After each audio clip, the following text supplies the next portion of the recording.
l'atelier du jardin. Nous allons voir aujourd'hui la scarification d'une pelouse. Alors nous allons voir pourquoi, quand, avec quoi et comment. Le principe de scarifier une pelouse est là pour supprimer le feutrage du sol qui peut permettre après d'aérer le sol, qui permet de supprimer les débris végétaux, qui évite la stagnation de l'eau et en même temps éviter des maladies qui peuvent survenir sur un gazon.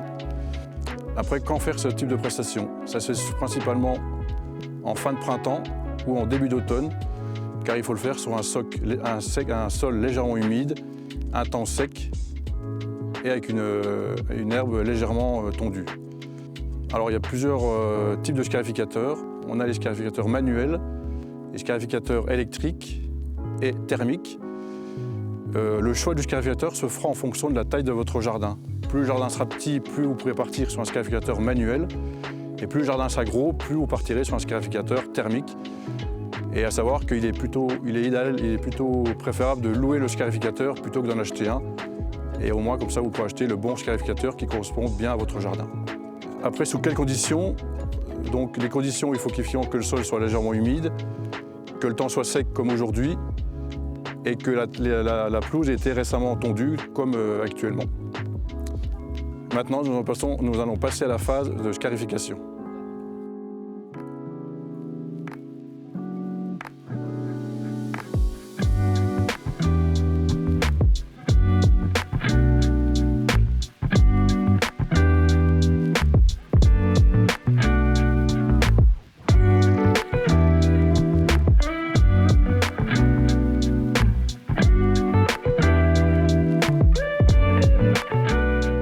Maintenant que le scarificateur est passé, on peut constater qu'effectivement, on ressort beaucoup de débris végétaux. Donc ça enlève tout ce qui était dans le gazon mais qu'on ne voyait pas spécialement. Donc ça représente beaucoup de volume.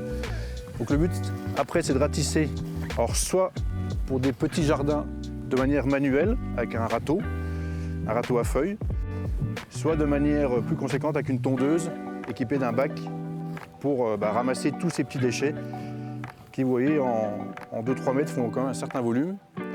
Ces déchets peuvent être mis dans le compost, donc pas besoin de les évacuer. Vous pouvez les garder sur votre terrain dans un coin où vous pourrez composter. Donc là, on peut constater qu'en quelques mètres carrés, on a vite un volume de déchets.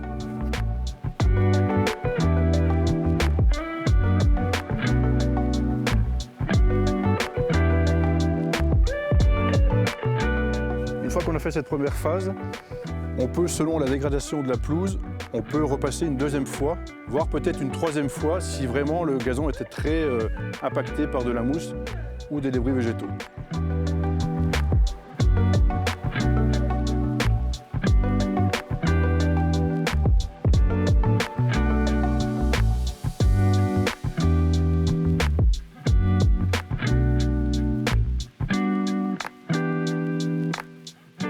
Alors on peut constater que avec un second passage, on ressort encore beaucoup de débris. Donc là, le deuxième passage était bienvenu.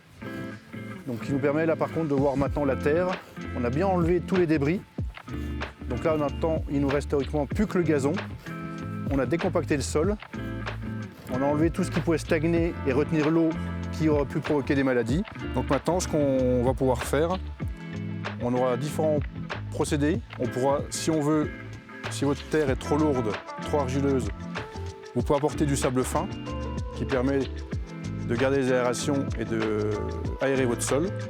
Si votre sol est un peu pauvre, vous pouvez compléter avec du terreau spécial gazon que vous trouverez en jardinerie. Si suite à ces passages, vous avez des grosses plaques où il vous manque du gazon, vous pouvez ressemer avec des semences en enrobé que vous pourrez toujours trouver en jardinerie. Et si vous voulez apporter un peu d'engrais parce que vous voulez le booster un petit peu, là, voyez avec vos conseillers en jardinerie pour avoir un engrais qui correspond à la saison où vous faites cette prestation. Voilà, c'est terminé pour moi. Donc, je vous dis à bientôt et à la semaine prochaine dans un nouvel atelier.